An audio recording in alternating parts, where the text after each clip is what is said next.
नमस्कार बंधुरा nature बिউটি and gardening चैनेले आपनादेर सबाइके स्वागत। आशा करी आपनारा सबाई भालो आछेन। आमार थाम्बनेल और भिडियो टाइटेल देखे आपनारा बुझतेई पारछेन आमी आज कोन विषय निये आलोचना करते चलेछि। मरीच बा लंका गाछ आमरा जारा एकटू आधटू गाछ लागाते भालोबासी बा बागान करते भालोबासी तादेर काछे एई लंका बा मरीच गाछ खुबই एकटी कमन गाछ। और এই লঙ্কা বা মরিচ গাছে যদি এরম গাছ ভর্তি লঙ্কা ফলে থাকে তাহলে আনন্দের আর সীমা থাকে না। বাগানের মাটিতে ছাদ বাগানের টবে বা গ্রো ব্যাগে লঙ্কা গাছ করা খুবই সহজ, কিন্তু মাঝে মাঝে এই সহজ লঙ্কা গাছে লঙ্কা ফলাতে গিয়ে এতটাই বেগ পেতে হয় যে লঙ্কা নিয়ে লঙ্কা কাণ্ড ঘটার মতো অবস্থা ঘটে। ছোটো ছোটো কালো ব্যাগে এই যে লঙ্কা চারাগুলো দেখছেন এইগুলো আমি শুকনো লঙ্কার বীজ ফেলে এই চারাগুলো কিছুদিন আগে তৈরি করেছিলাম।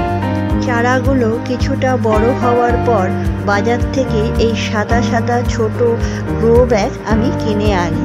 তারপর লঙ্কা গাছের মাটি হিসেবে শুধুমাত্র ভার্মি কম্পোস্ট এবং কোকোপিট 50-50% মিশিয়ে ব্যাগের মধ্যে ভরে এই চারাগুলোকে আমি রোপণ করি। শুধুমাত্র নিম অয়েল আর সবজি ভেজানো জল দিয়েই গাছগুলোকে আমি 2-3 মাস যত্ন করি। লঙ্কার গাছগুলো একটি বৃদ্ধি পাওয়ার পর গাছের গোড়ায় কিছুটা পরিমাণ মাটি দিয়ে গাছগুলোকে সোজা করে দিয়েছিলাম। গাছগুলোতে লঙ্কা ধরার ঠিক আগের মুহূর্ততেই ঘটে যায় এই বিপত্তি। শোষক পোকা আর মাইটসের আক্রমণে গাছের পাতাগুলো এতটাই কুঁকড়ে গেছিল যে ওগুলো দেখে বোঝাই যাচ্ছিল না যে গাছের পাতা না গাছের কাঁটা। তারপর দীর্ঘ সময় ধরে চলতে থাকা বৃষ্টি গোদের ওপর বিস্ফোরার মতো কাজ করেছিল। নিম অয়েল স্প্রে করে করেও কিছুতেই এই রোগকে কন্ট্রোল করতে পারা যাচ্ছিল না। এরপর গাছের সমস্ত কুঁচকানো পাতা এবং ডাল কেটে ফেলে আমি সপ্তাহে একদিন করে ডাভগড় 1 লিটার জলে 30 ফোঁটা এবং তার পরের সপ্তাহে কাকা 1 লিটার জলে 30 ফোঁটা এইরকম অল্টারনেটিভ সপ্তাহে স্প্রে করতে থাকি। এর সাথে সপ্তাহে একদিন করে সাফ পাউডার জলে গুলেও স্প্রে করতে থাকি।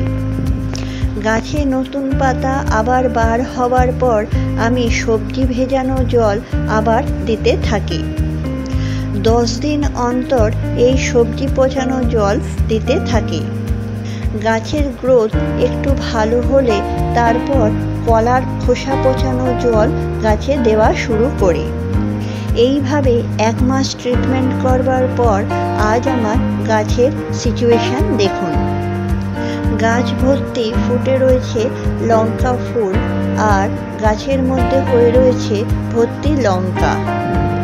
সুন্দর গ্রোথ হওয়া গাছের এই মৃতপ্রায় অবস্থা দেখে মনটা খারাপ হয়ে গেলেও আমি কিন্তু যুদ্ধ চালিয়ে গিয়েছিলাম। আজ আমার তার ফল হাতে হাতে পাচ্ছি। গাছ ভর্তি এত লঙ্কা দেখে মন সত্যি আনন্দে ভরে উঠছে। বন্ধুরা, এই ছিল আমার আজকের ভিডিও। যদি আমার এই ভিডিও আপনাদের ভালো লেগে থাকে তো please like, share and subscribe করবেন। ভালো থাকবেন। Thank you.